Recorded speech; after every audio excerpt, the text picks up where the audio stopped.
ata niya ngayon.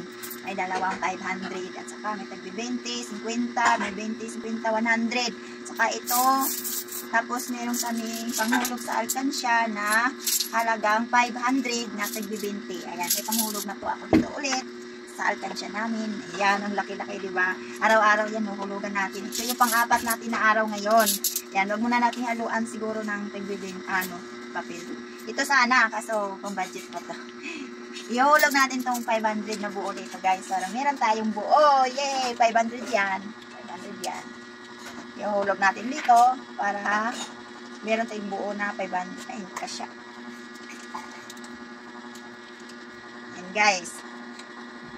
Mahuhulog namin ngayon 1,000 kasi 500 na buo at saka itong tag 20. Ayan.